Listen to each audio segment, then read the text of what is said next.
Iparraldean eman ditu Maite Idirin soprano bizkaitarrak bere bizitzako urte gehienak.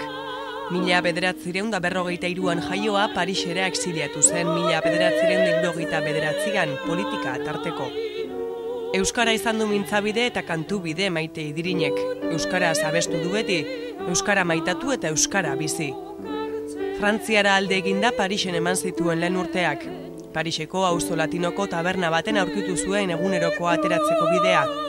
Bertan eman zituen 4 urte, kontzertuak euskaraz eskaintzen. Jokin Apalategirekin ezkonduta eta ur seme txikia eskolaratu behar zutela eta iparraldera egin zuten berriz ere. Ikastolen aldeko mugimendua puri-purian zegoen garaietan eta Idirinek hainbat eta hainbat kantaldi egin zituen ikastolen alde. Franco hil ondoren hegoaldean ere hainbat kontzertu eskaini zituen gure geografia guztian ezaguna eginez. Lehendabizi hasi nintzen ere gitarrakin, haizu, Atahualpa Yupanqui eta kantatzen, haren kantu batzuk grabatu nituen, Arestik eta Pabulistuetak itzuliak, gero handik urte betera Durangoko azokan, oin pasatu berria den hortan, eraman nuen, nire lehen diska hori, uste dut, 4. aldia zela, egiten zela Durangoko azoka, eta orduen Eliza, Durangoko Elizaren portaletan, hola.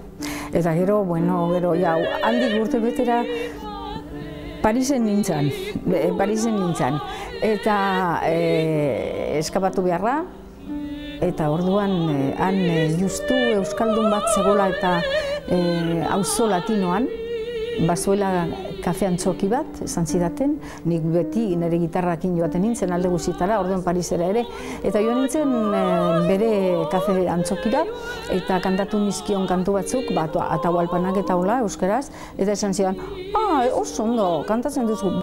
1980ko hamarkadan baina bere musika egiteko modua asko aldatu zen. Gitarra utzi eta musika klasikoan oinarritu zuen bere jarduna. Ordutik soprano gisa ezagutzen dugu Idirin. 80 inguruan pentsatu nuen, lehenago, Baionako kontserbatorioan ari nintzen ikasten. Pixka bat, nire abotsa pixka moldatzeko eta hola joan nintzen, eta gero deskubritu nuen euskal repertorio euskaldun bat bazegola, klasikoa ere, Aita Donostiak eta Guridik eta beste batzuk egin, iparraldeko batzuk ere, eta orduen hasi nintzen kantu horiek kantatzen.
Eta 2009ko abenduan Koldo Mitxelenan egin genuen topo abeslariarekin. Gabonetako kontzertua eskaini zuen bertan Marife Nogales mezzo-sopranoarekin eta Borja Rubiños piano jotzailearekin batera.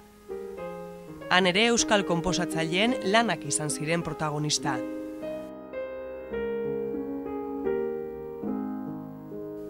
Entzun dugun hori Juli Adrien Karrikaburu konposatzaile xiberotarraren Adio ederra abestia zenuten. Orain entzungo duzuena berriz Jack Offenbach konposatzaile frantsesaren Los Cuentos de Hoffmann operako Barkarola da. Barkarolak Veneziako gondoleroek abesten dituzten abesti folklorikoak dira eta gondolariaren arraunaren erritmoa dute oinarri.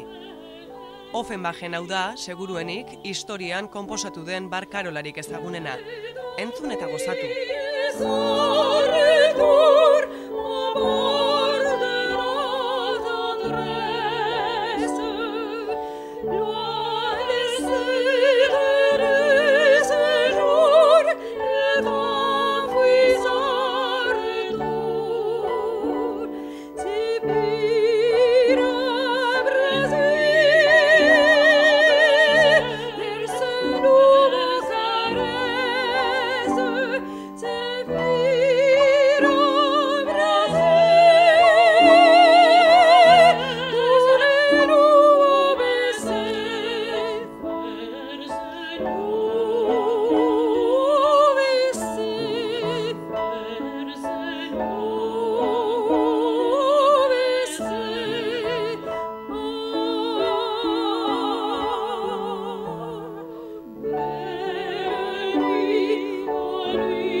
Bigarren zatian Gabon kantak, hemen ere euskal konposatzaileen lanak eskaini zituzten Marife Nogales eta Maite Idirinek, bakarka batzuetan, binaka bestetan.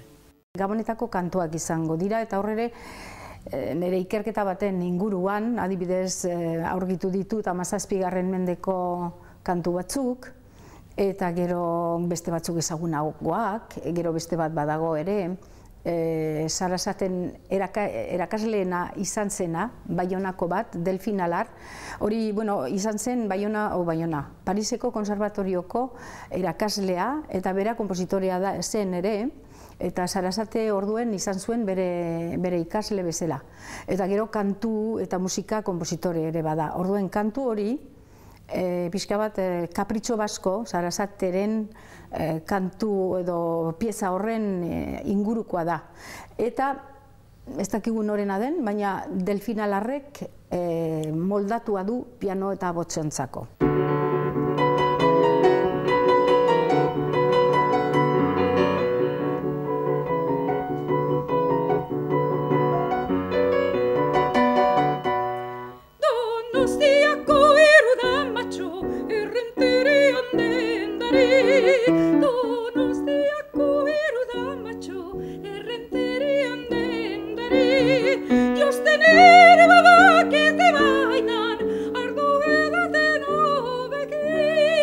Nogales eta Idirin batera ikusteko aukera izango da aurrerantzean ere euskal emakume konposatzaileen gaineko ikerketa baten oinarritutako proiektu bat dute eta eskuartean.